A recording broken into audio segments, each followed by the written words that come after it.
ഗുരുദർശനത്തെ ശാസ്ത്രം ശരിവെക്കുമ്പോൾ ശ്രീനാരായണ ഗുരുദേവൻ ലോകചരിത്രത്തിൽ അവിസ്മരണീയമായ സംഭാവനകൾ നൽകുകയും അത് ചരിത്രത്തിൽ നിന്ന് വർത്തമാനകാലത്തേക്കും ഭാവിയിലേക്കും ദിശാബോധം നൽകുകയും ചെയ്തിരിക്കുന്നു. അതുകൊണ്ട് ഗുരുദർശനം എന്നത് ഒരു ജാതി, ഒരു മതം, ഒരു ദൈവം, മനുഷ്യന്. അവിടെ നിന്നും അദ്ദേഹം വളരെയേറെ മുന്നോട്ട് പോയിട്ടുണ്ട്. നമുക്ക് ജാതിയില്ല, നാം പ്രത്യേകമായൊരു ജാതിയിലോ മതത്തിലോ ഉൾപ്പെടുന്നതായി കരുതപ്പെടേണ്ട കാര്യമില്ല, അങ്ങനെയുള്ളവർക്കൊപ്പമായല്ല എന്നെ എണ്ണേണ്ടത് എന്നൊക്കെ അദ്ദേഹം ചൂണ്ടിക്കാണിച്ചിട്ടുണ്ട്. നമ്മളിന്ന് സംസാരിക്കുന്നത് ഗുരുദേവൻ്റെ ഒരു ജാതി, ഒരു മതം, ഒരു ദൈവം, ഇതിൽ എല്ലാവരും ഒരു ജാതിയാണ് എന്ന അദ്ദേഹത്തിൻ്റെ 100 വർഷങ്ങൾക്കപ്പുറമുള്ള കാഴ്ച എങ്ങനെയാണ് ശാസ്ത്രം ശരിവെക്കുന്നത്?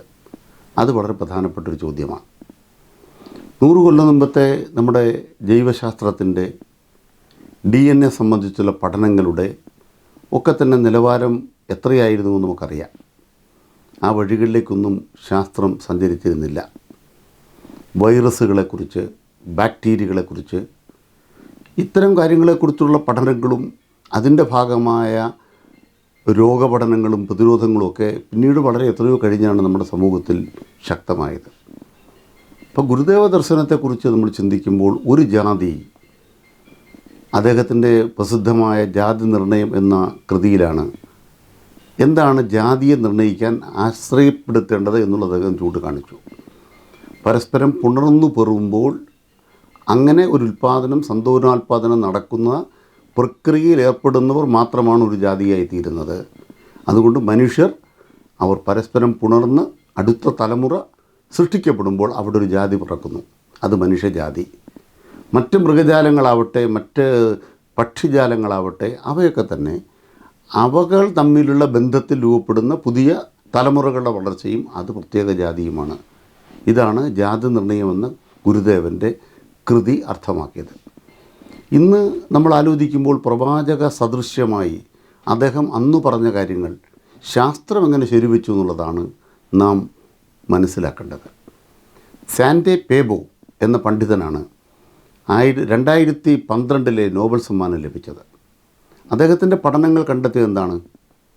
ആഫ്രിക്കയിൽ നിന്നും ആരംഭിച്ച മനുഷ്യൻ്റെ യാത്ര, ആദിമ മനുഷ്യൻ്റെ യാത്ര, നിയാൻഡർത്താൽ താഴ്വരയിലെത്തി വികസിച്ചു വന്ന മനുഷ്യൻ്റെ യാത്ര, അവിടെ നിന്നും ഡെനിസോവ എന്ന് വിളിക്കപ്പെടുന്ന ഒരു മനുഷ്യവിഭാഗവുമായി കൂടിച്ചേർന്നാണ് ആധുനിക മനുഷ്യനിലേക്ക് വികാസമുണ്ടായത് എന്നും അതിൻ്റെ ഫലമായി ഇന്ന് ലോകത്തുള്ള എല്ലാ മനുഷ്യൻ്റെയും ജനിതക വായനയിൽ DNA പരിശോധനയിൽ കണ്ടെത്താനാവുന്നത് നിയാൻഡർത്താൽ മനുഷ്യൻ്റെ DNA മാത്രമല്ല, ഡെനിസോവ വിഭാഗത്തിൻ്റെ DNA നമ്മുടെ എല്ലാം ശരീരത്തിൽ അന്തർലീനമാണ് എന്ന യാഥാർത്ഥ്യമാണ് ലോകം ഇന്ന് അംഗീകരിച്ച ഏറ്റവും വലിയ ചരിത്ര യാഥാർത്ഥ്യം. ഇതിൽ നിന്നും ലോകത്തെമ്പാടും പ്രത്യേക ഗോത്രങ്ങളായി, പ്രത്യേക വംശങ്ങളായി, അല്ലെങ്കിൽ പ്രത്യേക ജാതികളായി രൂപപ്പെട്ട് മാറി നിൽക്കുന്ന എല്ലാ സ്വത്വങ്ങൾക്കും മറികടക്കുന്ന, ആ സ്വത്വങ്ങളെയൊക്കെ നിരർത്ഥകമാക്കുന്ന മനുഷ്യനെന്ന ഏക ഘടകത്തെ ലോകമാകെ ശാസ്ത്രം അംഗീകരിച്ചു കഴിഞ്ഞു. അത് മലയാളക്കരയിലേക്ക് വന്നപ്പോൾ എങ്ങനെയാണ് എന്നുള്ളതാണ് വളരെ പ്രധാനപ്പെട്ട കാര്യം. മലയാളക്കരയിലാണ് മലയാളിയുടെ ജനിതക പഠനങ്ങൾ വികസിക്കുന്നത്. മലയാളിയുടെ ജനിതകം സംബന്ധിച്ച് നിരവധി പുസ്തകങ്ങൾ വന്നിട്ടുണ്ട്. കെ സേതുരാമൻ IPS നമുക്ക് വേണമെങ്കിൽ ഉദ്ധരിക്കാം, ഇല്ലെങ്കിൽ ഇത്തിരവൻ കതിരവനെ ഉദ്ധരിക്കാം. ധാരാളം പുസ്തകങ്ങൾ വന്നിട്ടുണ്ട്. ആ ശാസ്ത്ര പഠനങ്ങൾ നോക്കുമ്പോൾ നമ്മൾ എവിടേക്കാണ് എത്താൻ പോകുന്നത്, എത്തിച്ചേർന്നിട്ടുള്ളത്? നമ്മുടെ കേരളത്തിൽ ജീവിച്ചിരിക്കുന്ന മനുഷ്യരിൽ പരസ്പരം കൂടിക്കലരാത്ത ജീവി വിഭാഗങ്ങളൊന്നും തന്നെ ഇല്ല. എന്ന് പറഞ്ഞാൽ ഒരു നായർ വിഭാഗത്തിൽപ്പെട്ടയാൾ നായർ വിഭാഗത്തിൽ തന്നെ ഒരാളുമായി വിവാഹം ചെയ്ത് ഒരു കുട്ടി പിറന്നാൽ ആ കുട്ടി നായർ ജാതി മാത്രമായിരിക്കില്ല, അത് ഇഴവ് വിഭാഗത്തിന് ബാധകമാണ്. ഇനി ഹിന്ദുമതത്തിന് പുറത്തുള്ള മതവിഭാഗത്തിൽപ്പെട്ടവരാണെങ്കിലോ ഒരു മുസ്ലിം വിഭാഗത്തിൽപ്പെട്ട ഒരാൾ മുസ്ലിമിനെ തന്നെ വിവാഹം കഴിച്ചുണ്ടാകുന്ന കുട്ടിയും മുസ്ലിം വിഭാഗത്തിൽപ്പെട്ടവരുടെ മാത്രം DNA പങ്കിടുന്നവരല്ല, അവരിലും ഹിന്ദു വിഭാഗത്തിലെ വിവിധ ഭാഗങ്ങളുടെയും ക്രൈസ്തവ വിഭാഗത്തിൻ്റെയും DNA കൂടിക്കലരുന്നു. അതാണ് പ്രധാനപ്പെട്ട കാര്യം. ഒരു നായർ വിഭാഗത്തിൽപ്പെട്ട ഒരാളുടെ ശരീരമെടുത്താൽ അദ്ദേഹത്തിൻ്റെ ശരീരത്തിലെ DNA-യിൽ എല്ലാ മതക്കാരുടെയും DNA ഉണ്ട്, എല്ലാ ജാതിക്കാരുടെയും DNA ഉണ്ട്. ഈഴവരുടേതോ പുലയരുടേതോ?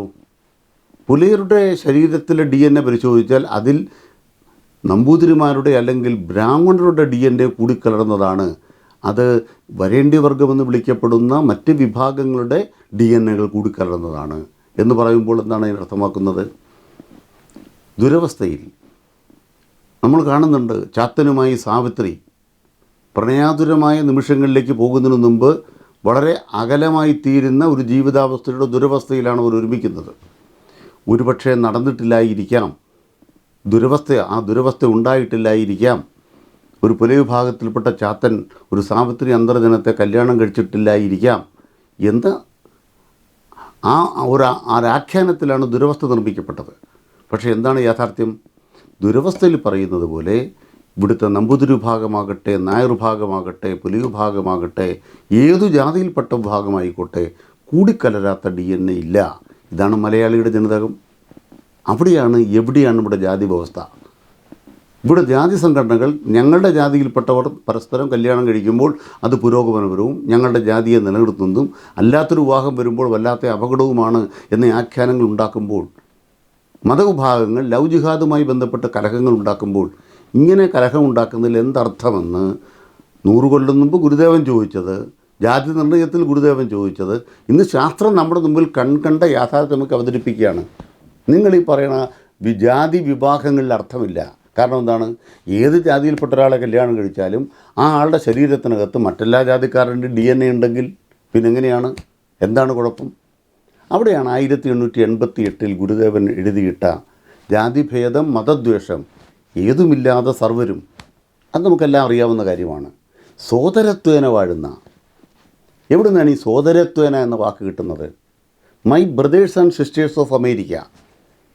അന്ന് 1893 ചിക്കാഗോ പ്രസംഗത്തിൽ വിവേകാനന്ദൻ പറയുന്നതിനും 5 കൊല്ലം മുമ്പ് ഈ കേരളക്കരയിൽ തെക്കേ അറ്റത്ത് നിന്നുകൊണ്ട്, കന്യാകുമാരിയിലാണല്ലോ വിവേകാനന്ദൻ്റെ സങ്കേതം ഇപ്പോൾ സ്ഥാപിക്കപ്പെട്ടുള്ളത്, തൊട്ടടുത്ത ചെമ്പഴത്തിയിൽ നിന്നുകൊണ്ട് അല്ലെങ്കിൽ തൊട്ടടുത്ത അരിവുപ്പുറത്ത് നിന്നുകൊണ്ട് ഇതേ ഗുരുദേവൻ നമ്മളോട് പറയുകയാണ് സോദരത്വേന വാഴുന്ന.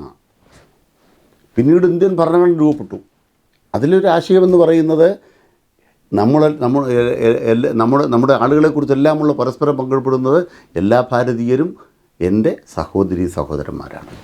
ഈ സഹോദരീ സഹോദരൻ എന്ന് പറയുന്ന സോദരത്വേന എന്ന ആശയത്തെ ഇന്ത്യൻ ഭരണഘടന 1950 നെഞ്ചേറ്റുന്നതെങ്കിൽ, ഗുരുദേവൻ പറഞ്ഞതിന് ശേഷം 5 കൊല്ലം കഴിഞ്ഞാണ് വിവേകാനന്ദൻ നെഞ്ചേറ്റുന്നതെങ്കിൽ, ഇന്ന് ആ സോദരത്വേന എന്ന ആശയം ശാസ്ത്രം ശരിവെക്കുകയാണ്. എല്ലാവരും സോദരീ സോദരന്മാരാണ്. കാരണം പങ്കിടാത്ത DNA-കൾ യാതൊന്നുമില്ല. അത് ലോകത്ത് സാൻഡേപ്പേബയും ഇവിടെ മലയാളിയുടെ ജനിതക പരിശോധനയിൽ നമ്മുടെ ശാസ്ത്രവും ശരിവെക്കുമ്പോൾ ഒരു ജാതി, ഒരു മതം, ഒരു ദൈവം എന്നുള്ളതിനെക്കുറിച്ച് തർക്കമുള്ളവരുണ്ടെങ്കിൽ അല്പം കൂടെ കഴിഞ്ഞ് നമുക്ക് തീരുമാനമുണ്ടാക്കാം. കാരണം കാലം മുന്നോട്ട് പോവുകയാണല്ലോ. ഇപ്പോൾ നമുക്ക് വേണ്ടത് ഒരു ജാതി മാത്രമാണ് മനുഷ്യജാതി, മനുഷ്യപുത്രനൊരു ജാതി. ആ മനുഷ്യപുത്രനൊരു ജാതി എന്നിടത്താണ് ഇന്ന് ലോകം നിൽക്കുന്നത്. അതുകൊണ്ട് ലോകമെമ്പാടും സഞ്ചരിക്കുമ്പോൾ കറുത്തവനാവട്ടെ, വെളുത്തവനാവട്ടെ, കുറിയവനാവട്ടെ, അത് ഏത് വിഭാഗത്തിൽപ്പെട്ടവരാകട്ടെ, ആഢ്യത്വത്തിൻ്റെ, വരേണ്യത്തിൻ്റെ എല്ലാ സിംഹാസനങ്ങളെയും അടിച്ചു പൊളിക്കുന്ന ഒരു ദർശനമാണ് സമത്വത്തിൻ്റെ ഉന്നത മാനവിക ദർശനം ഗുരുദേവൻ മുന്നോട്ട് വച്ചത്. ഗുരുദേവൻ്റെ ഓർമ്മദിനത്തിൽ ഈ ശാസ്ത്രാഭിമുഖ്യത്തെക്കുറിച്ച് സംസാരിക്കുന്നത് വളരെ സന്തോഷമുള്ള കാര്യമാണ്. നന്ദി.